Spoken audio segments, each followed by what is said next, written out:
It starts quietly. No one notices at first. You're 7 years old, staring into the eyes of a parent who's falling apart.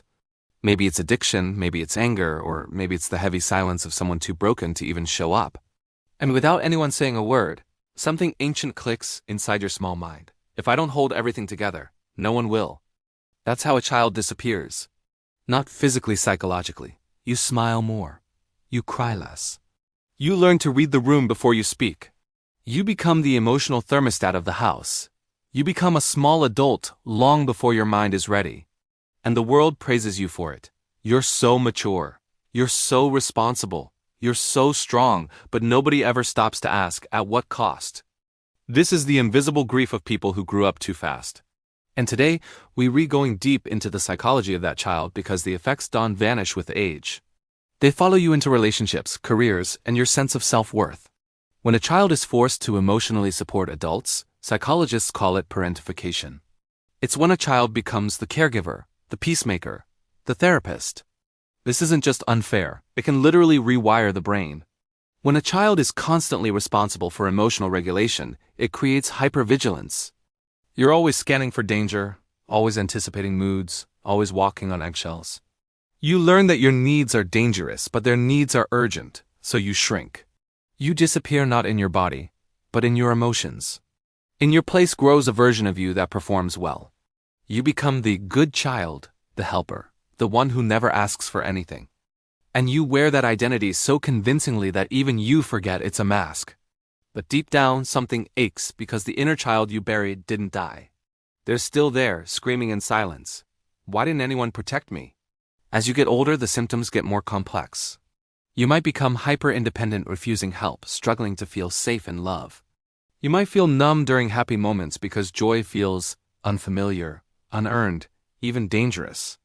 You might struggle to rest because productivity becomes the only way you've ever felt worthy. The hardest part is, you might not even realize you're still living in survival mode. When dysfunction is normalized early, your nervous system accepts chaos as its baseline. So stillness feels wrong, peace feels suspicious. Love feels like a debt you'll have to repay. So why would any child take on that role? Because children will do anything for attachment, even abandon themselves. In the absence of safety, the child sacrifices authenticity for belonging. That isn't weakness. That's survival.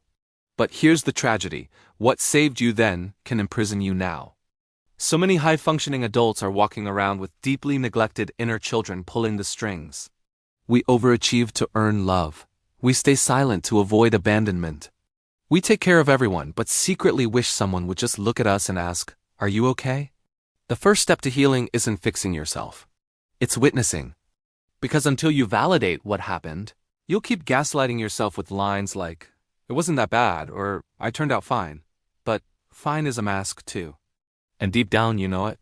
The cost of growing up too fast is that adulthood can feel like a lifetime of holding your breath, waiting for permission to finally fall apart. But here's the truth. No one is coming to rescue the child you buried. You are the one who must go back and hold their hand. You are the one who must say what no one ever said. You didn't deserve that. You were just a child. You get to rest now. This is the beginning of real healing, not performing. Not bypassing pain with fake positivity.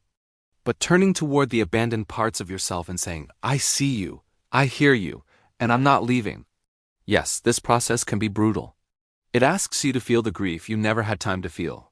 It asks you to sit with the rage, the sorrow, the unmet needs. But that grief isn't weakness.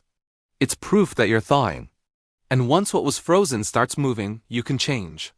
These survival patterns, overfunctioning, people-pleasing, boundary struggles, they aren't personality traits. They're coping strategies, and that means they can be unlearned. Ask yourself, what did I need back then that I never got? Maybe you needed someone to say it wasn't your fault. Maybe you needed to play, or to rest, or just to feel safe.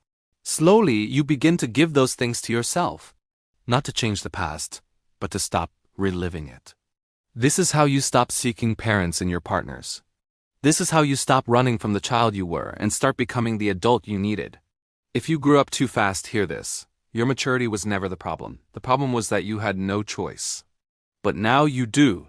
You can choose softness. You can choose rest. You can choose to stop managing everyone else's emotions and start honoring your own. Let your inner child come home. Let them cry, let them play. Let them finally be seen because you're not broken. You're becoming whole. You may not have had the childhood you deserved, but you still have a future. And this time, you get to write it. Thanks for watching.